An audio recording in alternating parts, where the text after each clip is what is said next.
capítulo 27 do Evangelho de Mateus, inicia-nos contando de que, logo que amanheceu, os chefes dos sacerdotes e líderes judeus seguiam com seus planos para que Jesus fosse morto. Eles amarraram Jesus, o levaram e o entregaram até o governador Pilatos. E a Bíblia Sagrada segue nos contando que quando Judas, o traidor, viu que Jesus havia sido condenado, sentiu um imenso remorso em seu interior e foi devolver as 30 moedas de prata aos chefes dos sacerdotes e líderes judeus. Judas disse a esses homens: "Eu pequei contra Deus, entregando à morte um homem inocente." Ao que eles responderam: "E o que nós temos com isso? O problema é todinho seu." Então Judas jogou o dinheiro para dentro do templo e saiu. E tendo saído dali, a Bíblia Sagrada nos conta de que Judas não aguentou o remorso interno e se enforcou. Perceba, irmãos, aqui neste capítulo encontramos todo o terror enfrentado por Judas em razão do seu ato inconsequente. Qualquer que seja a nossa interpretação da mente de Judas, uma coisa é evidente: Judas se apavorou, se desesperou de tal maneira por aquilo que havia feito que não resistiu à sua imensa culpa e se suicidou. Mateus nos conta de que Judas tomou o dinheiro e o jogou no templo, uma vez que estava arrependido daquilo que fizera. Muitas pessoas se perguntam se Deus seria capaz de perdoar Judas em razão da sua grave falta. E eu, honestamente falando, irmãos, creio sinceramente que sim.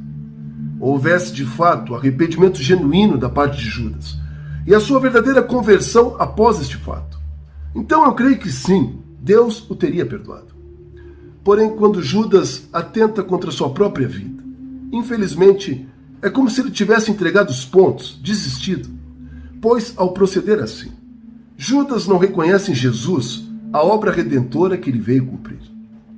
Jesus pagou tudo, senhores, e esta é a maior verdade de todas. Porém, ainda assim, nos compete dizer sim a esta maravilhosa salvação e, juntos com Cristo, sermos feitos um com Ele. Voltando ao texto bíblico. E tendo os chefes dos sacerdotes pegado o dinheiro de Judas, diziam entre si: "Isto é dinheiro sujo de sangue, e é contra a nossa lei pôr esse dinheiro na caixa das ofertas." Porém depois, tendo eles deliberado sobre o assunto, resolveram usar o dinheiro para comprar o campo do oleiro, a fim de que servisse como cemitério para os não-judeus. E é justamente por isto que aquele campo até hoje é chamado de campo de sangue. E assim aconteceu o que o profeta Jeremias havia dito. Eles pegaram as 30 moedas de prata, o preço que o povo de Israel tinha concordado em pagar por ele, e as usaram para comprar o campo do oleiro, como o Senhor me havia mandado fazer. E as Escrituras seguem nos contando de que, estando Jesus em pé diante do governador, este o interrogava: "Você é o rei dos judeus?" E Jesus respondia: "Quem está dizendo isto é o Senhor." Então Pilatos disse: "Você não está ouvindo as acusações que estão fazendo contra o Senhor?" Porém Jesus, quanto a isso, nada dizia. E o governador, cada vez mais, parecia se admirar da atitude e da figura de Jesus. Foi então que Pilatos disse: "Em toda a festa da Páscoa, tenho por hábito soltar um dos presos, a pedido do povo." E naquela ocasião em especial, estava preso um homem muito conhecido, chamado de Jesus Barrabás. Então, quando a multidão se reuniu, Pilatos perguntou ao povo: "Quem é que vocês querem que eu solte? Jesus Barrabás ou este Jesus, que é chamado de Messias?" Pilatos sabia muito bem que os líderes judeus haviam entregado Jesus porque tinham inveja dele. Enquanto Pilatos estava sentado no tribunal, a sua esposa lhe mandou o seguinte recado: "Não faça nada a este homem inocente, pois esta noite eu tive um sonho com ele e sofri muito por causa dele."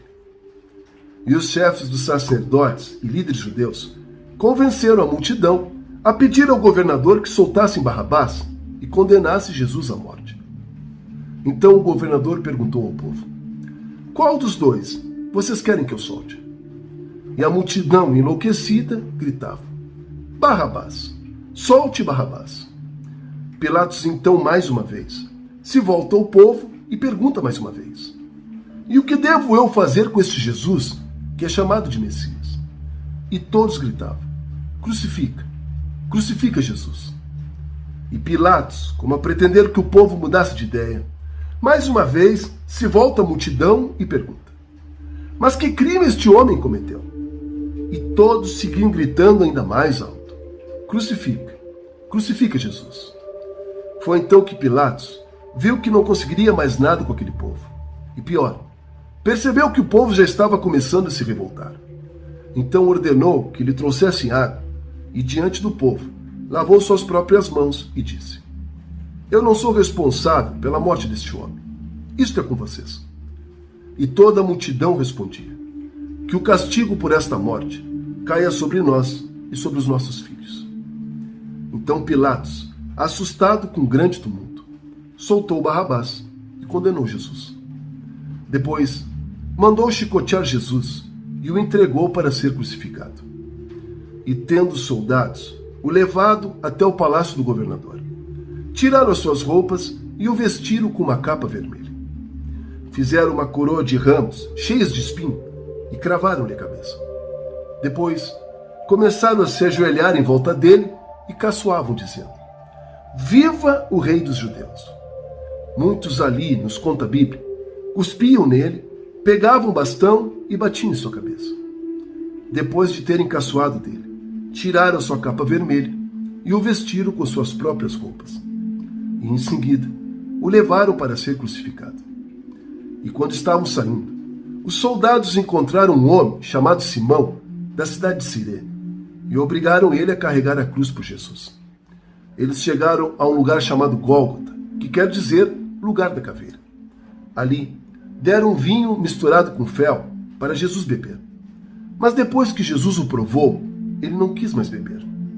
Em seguida, os soldados o crucificaram e repartiram suas próprias roupas entre si, tirando a sorte com dados para ver qual seria a parte de cada um. Depois disso, sentaram-se ali e ficaram guardando Jesus. E a Bíblia nos conta de que puseram em cima de sua cabeça uma tabuleta onde estava escrito: este é Jesus, o Rei dos Judeus. Com Jesus, crucificaram também mais 2 ladrões, um à sua direita e o outro à sua esquerda. E os que passavam por ali caçoavam de Jesus, dizendo: você não disse que era capaz de destruir o templo e torná-lo a construí-lo em 3 dias? Se você é mesmo filho de Deus, então desça da cruz e salve-se a si mesmo. E os sacerdotes, os mestres da lei e líderes religiosos também caçoavam de Jesus, dizendo: ele salvou os outros, mas não pode salvar-se a si mesmo. Ele é o rei de Israel, não é? Mas desça agora mesmo da cruz, para que então finalmente creiamos em ti. E outros ainda diziam: ele confiou em Deus e disse que era filho de Deus. Então vamos ver se agora Deus realmente quer salvá-lo. E até os ladrões que foram crucificados com Jesus também o insultavam. E ao meio-dia começou a escurecer. E toda a terra ficou 3 horas em total escuridão. Às 3 horas da tarde, Jesus gritou bem alto: Eli, Eli, lema sabachthani. Estas palavras querem dizer: meu Deus, por que me abandonastes? E algumas pessoas estando ali e ouvindo isto diziam: veja, ele está chamando por Elias. E outros também diziam: espere, vamos ver se Elias vem mesmo salvá-lo. Foi então que Jesus deu um outro grito muito alto, e a Bíblia finalmente nos conta de que ele morreu. Então a cortina do templo se rasgou em 2 pedaços de cima a baixo. A terra tremeu e as rochas se partiram ao meio. Os túmulos se abriram e muitas pessoas do povo de Deus, que haviam morrido, foram ressuscitados e saíram dos túmulos. E depois da ressurreição de Jesus, estas pessoas entraram em Jerusalém, na Cidade Santa, e foram vistas por muitas outras pessoas. E a Bíblia Sagrada nos conta de que o oficial do exército romano e os seus soldados, quando presenciaram a tudo isto e ao terremoto, comentavam entre si dizendo: de fato, este homem era o Filho de Deus. e algumas mulheres estavam ali, olhando tudo de longe. Estas mulheres eram as mesmas que tinham acompanhado Jesus desde a Galiléia, quando o haviam ajudado. Entre elas estava Maria Madalena, Maria, a mãe de Tiago e de José, e a mãe dos filhos de Zebedeu. E as Escrituras Santas seguem nos contando de que já era quase noite, quando chegou da cidade de Arimateia um homem muito rico, chamado José. Ele também era seguidor de Jesus. José foi então até Pilatos e pediu pelo corpo de Jesus. E Pilatos assim consentiu. Então José pegou o corpo, enrolou em um lençol de linho e o colocou no seu próprio túmulo, que há pouco tempo havia sido cavado na rocha.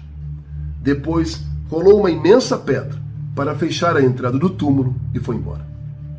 E o capítulo 27 termina nos contando de que Maria Madalena e uma outra Maria estavam ali sentados em frente ao túmulo. E no dia seguinte, isto é, no dia depois da sexta-feira, os chefes dos sacerdotes e fariseus se reuniram com Pilatos e comentavam: Governador, nós lembramos que quando ainda estava vivo, aquele mentiroso disse: depois de 3 dias eu serei ressuscitado. Portanto, governador, mande vigiar bem o túmulo até o 3º dia, para que os discípulos dele não possam roubar o corpo e assim dizer ao povo que ele foi ressuscitado. Pois esta última mentira seria muito pior do que a primeira. Então Pilatos ordenou: levem estes soldados com vocês e guardem o túmulo o melhor que puderem. E eles foram. Puseram um selo de segurança na pedra e deixaram os soldados ali, guardando o túmulo de Jesus.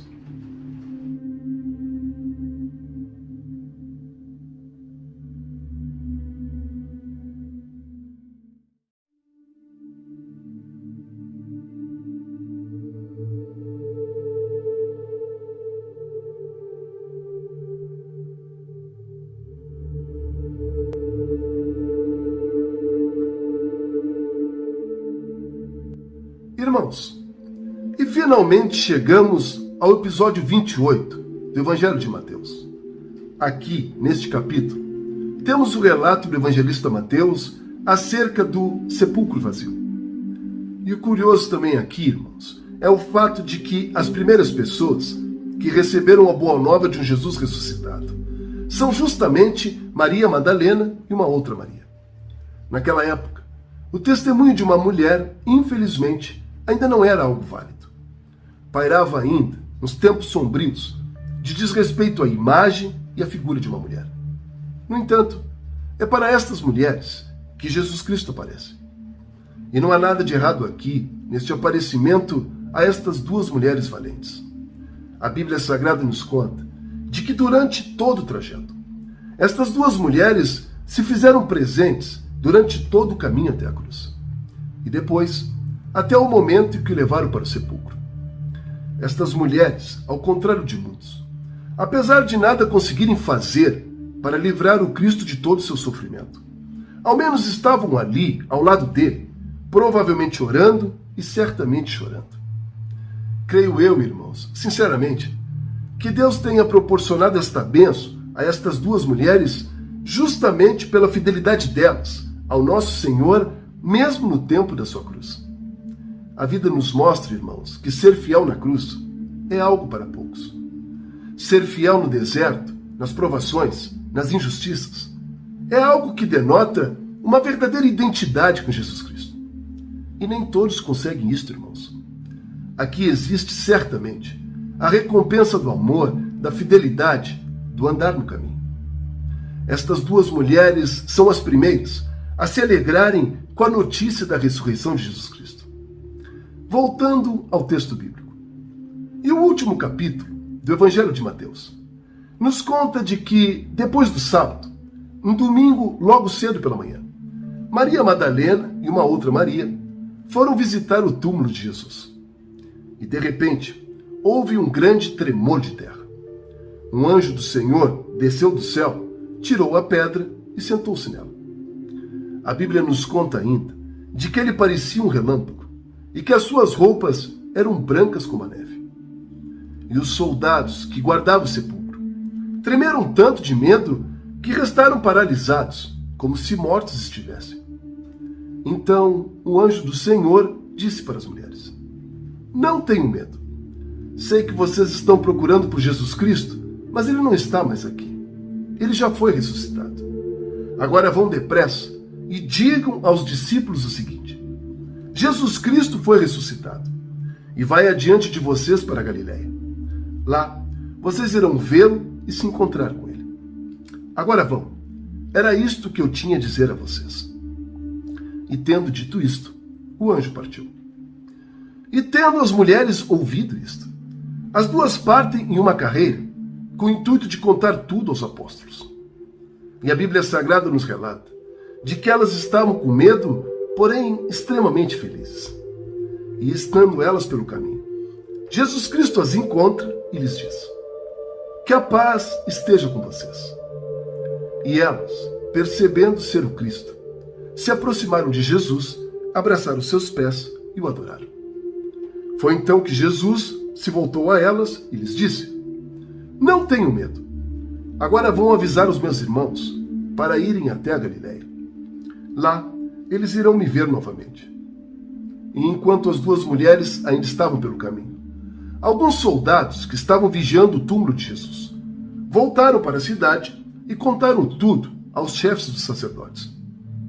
Foi então que estes sacerdotes, preocupados com a notícia da ressurreição, se reuniram entre si e combinaram de entregar uma grande quantia em dinheiro aos soldados para que estes dissessem o seguinte: Digam a todos que os discípulos dele vieram à noite e enquanto vocês dormiam, estes homens roubaram o corpo de Jesus. Assim, salvaremos as suas vidas, pois quando o governador souber disto, nós vamos convencê-lo de que foi isso mesmo que aconteceu. E vocês não terão problemas. E a Bíblia Sagrada nos conta de que os soldados pegaram a soma em dinheiro e fizeram exatamente aquilo, tudo o que os chefes dos sacerdotes tinham ordenado fazer. E este boato se espalhou por todo Israel, entre os judeus, até os dias de hoje. E os 11 discípulos agora, afinal, Judas já estava morto, foram até a Galiléia e chegaram ao monte em que Jesus havia indicado. E quando eles viram Jesus, ali, bem à sua frente, a Bíblia nos conta de que eles o adoraram e se alegraram sobremaneira. Porém, alguns ainda tinham dúvidas. Foi então que Jesus chegou próximo a eles e disse: Deus me deu todo o poder no céu e na terra. Portanto, vão agora a todos os povos e nações do mundo e façam com que sejam meus seguidores. Os batize em nome do Pai, Filho e do Espírito Santo e os ensinem a obedecer a tudo o que vos tenho ordenado. E lembrem-se também disto: eu estarei com vocês todos os dias, até a consumação dos séculos. Sabe, irmãos, é maravilhoso saber tudo o que nosso Senhor fez por nós. Esse amor de Jesus Cristo é algo humanamente impossível de se compreender. Nos foge a realidade, irmãos. É algo que transcende ao nosso entendimento humano. Mas é um amor que pode ser vivido e experimentado agora mesmo. É um amor que tem poder de nos transformar, de nos ajustar, nos corrigir. Tudo é tão surpreendente e maravilhoso que até parece algo muito belo para se acreditar. Muitos ainda têm dúvidas, não creem. Outros sequer estão dispostos a ouvir a mensagem. Mas o fato é que para Jesus Cristo nada é impossível. Quando experimentamos de Jesus e nos rendemos a Ele, descobrimos que essa transformação, ela não vem de nós, mas sim do próprio Deus que nos ama e entregou o que tinha de mais precioso por cada um de nós. Compreenda que quando um homem ou uma mulher encontra o Cristo ressuscitado, esta pessoa deve viver a sua vida com eterna alegria em seu coração. E mais, precisa nutrir em seu íntimo, no seu coração, um desejo desenfreado de passar aos outros esta imensa alegria que somente Deus tem poder para nos dar. Eu amo servir a Jesus Cristo.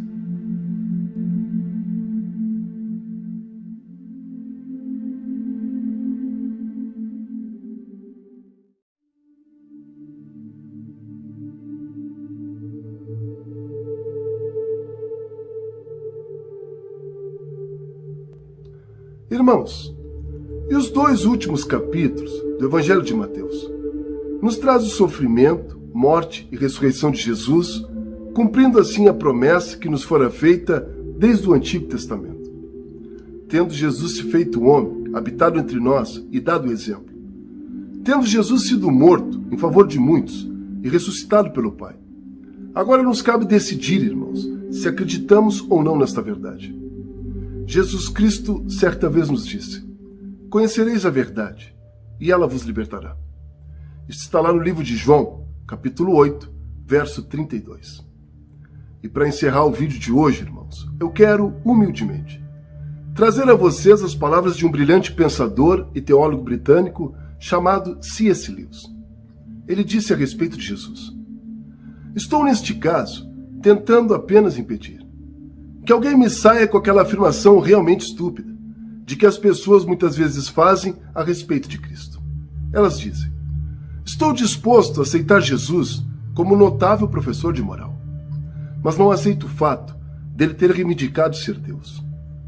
E C.S. Lewis prossegue: esta é a única coisa que não se deve dizer, pois um homem que não passasse de um simples homem e tivesse dito as coisas que Jesus Cristo disse, não poderia então ser um bom professor de moral. Seria ele um lunático, do tipo daquele que diz ser um ovo rachado, ou o próprio diabo vindo das profundezas do inferno. Você precisa tomar uma decisão em sua vida.